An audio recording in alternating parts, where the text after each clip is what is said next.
बहुत समय पहले की बात है।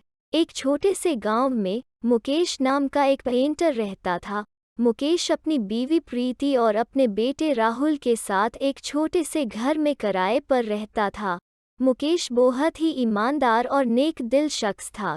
गांव के बाजार में मुकेश की पेंटिंग की दुकान थी। मुकेश अपनी कलम से कमाल की पेंटिंग्स बनाता था और इनको बेच के जो पैसे मिलते थे, मुकेश अपनी बीवी और बच्चे का पेट पालता था। पूरे गांव में मुकेश की पेंटिंग्स बहुत मशहूर थी और सभी मुकेश की पेंटिंग्स को पसंद करते थे, जबकि मुकेश के हमसाए दुकानदार मुकेश की कामयाबी से जलते थे, क्योंकि वो भी पेंटिंग का कारोबार ही करते थे और क्योंकि उनकी पेंटिंग्स इतनी अच्छी नहीं होती थी, इसीलिए कोई भी उनसे पेंटिंग्स नहीं खरीदता था। जबकि मुकेश को इतनी ऑर्डर्स मिलते थे कि रात भर वो पेंटिंग्स बनाने में मसरूफ़ रहता, फिर भी कुछ ऑर्डर्स मुकम्मल न हो पाते थे। मुकेश की ज़िंदगी खुशी से गुजार रही थी। एक दिन जब मुकेश अपनी दुकान पे गया, वहाँ पे वेदेश कंपनी से एक शख्स मुकेश की दुकान पे आया और मुकेश से कहने लगा कि मैं फ़लाँ कंपनी से आया हूँ और हमारी कंपनी ने आपकी पेंटिंग्स देखी हैं और हम चाहते हैं आप हमरे लिए पेंटिंग्स बनाएं। इसके बदले में आपको 5 गुना ज़्यादा पैसे भी मिलेंगे। मुकेश ये सब सुन के बहुत खुश होता है और झट से हाँ कर देता है।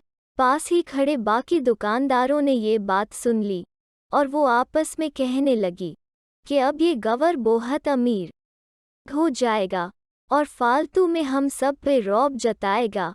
अब तो इसे सबक सिखाना ही पड़ेगा। सब लोग ऐसा कहकर रात को मुकेश की दुकान पे जाकर उसकी दुकान जला देते हैं। सुबह जब मुकेश दुकान पे आता है तो अपनी दुकान जली देख मुकेश रो पड़ता है और मन ही मन में सोचता है कि अब बीवी बच्चे को किया खिलाऊंगा। मुकेश के हंसाए दुकानदार ये सब देख बहुत खुश होते हैं। मुकेश जब यूं ही परेशानी की हालत में घर वापस जा रहा होता है, उसे रास्ते में एक परी मिलती है।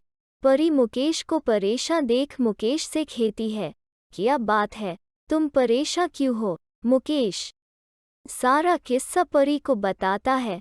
परी कहती है, तुम परेशान न हो। ऐसा कहकर परी मुकेश को एक जादुई कलम देती है और कहती है, हल कर देगा।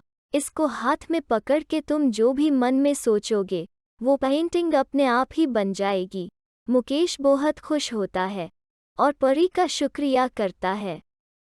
अब मुकेश घर पे ही बैठ के पेंटिंग्स बनाता और उस विदेशी कंपनी को एक्सपोर्ट करता, जिसके बदले मुकेश को ढेर सारे पैसे मिलते। अब मुकेश देखते ही देखते बहुत ही अमीर हो गया।